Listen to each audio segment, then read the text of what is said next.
So, guys, this is the second question, which name is Indira versus Syndicate. It is also from chapter 5 from book 2. सो इसके अंदर हम पढ़ेंगे Indira versus syndicate. तो इंदिरा और syndicate के बीच में किस टाइप की लड़ाई थी। इंदिरा, आपको you all know, Indira was a daughter of Jawaharlal Nehru. और सिंडिकेट कौन थे? सिंडिकेट आपके बहुत ज्यादा जो पावरफुल लीडर्स थे, बहुत ज्यादा इन्फ्लुएंसर थे, जो बहुत ज्यादा एक्सपीरियंस जो लोग थे कांग्रेस के, वो सिंडिकेट के थे। ठीक है। The real challenge to Indira Gandhi came not only from the opposition but from within her own party. Indira Gandhi had to deal with the syndicate, which means Indira Gandhi को अपोजिशन से तो खतरा था ही, बट उसको सिंडिकेट के जो लोग थे, जो उसके ही पार्टी के मेंबर्स थे, उनको उससे भी बहुत ज्यादा प्रॉब्लम थी, मतलब बहुत ज्यादा खतरा था। तो सिंडिकेट, मैंने आपको बता दिया, syndicate a group of powerful and influential leaders from with in the Congress, which means जो बहुत ज्यादा पावरफुल, जो बहुत ज्यादा एजुकेटेड, जो बहुत ज्यादा एक्सपीरियंस जो लोग थे, वो सिंडिकेट के मेंबर्स थे।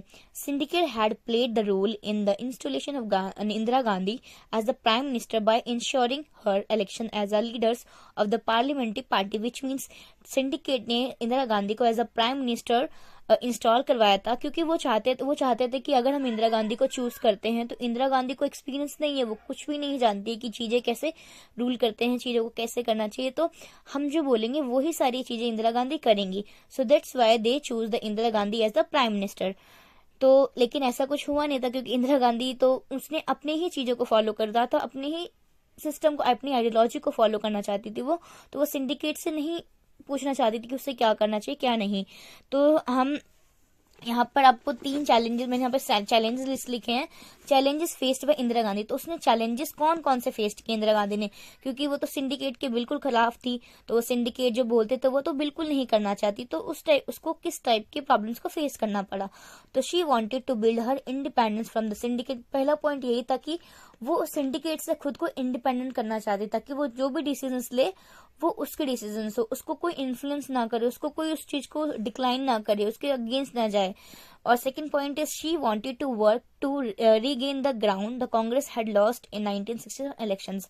तो जो कांग्रेस की जो बहुत बुरी हालत हो गई थी 1967 के इलेक्शंस में, तो वो उसको गेन करना चाहती थी, वो उसको दोबारा से चाहती थी कि कांग्रेस की अच्छी पोजीशन है, कांग्रेस दोबारा से अच्छी सीटों के साथ, अच्छे वोट्स के साथ जीते। And third point is Indira Gandhi adopted a bold strategy, मतलब इंदिरा गांधी ने बहुत ज्यादा बोल्ड स्ट्रेटेजी को यूज किया था।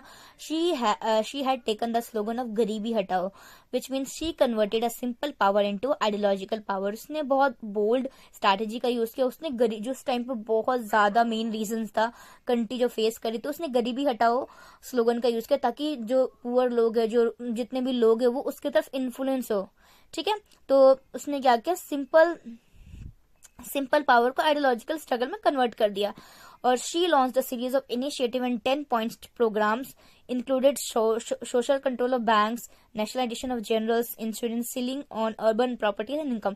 मतलब जो अमीर जो लोग थे, उनके पास बहुत सारी प्रॉपर्टीज थी, उसको उसने सबका रिकॉर्ड लिस्ट मतलब रेशनलाइज करे बैंक्स, मतलब बहुत सारा काम किया, गरीबों के लिए किया। तो यही उसकी स्ट्रैटेजी थी। तो this is all about this question. If you need any queries just comment me, I will answer all your questions. ठीक है, थैंक यू।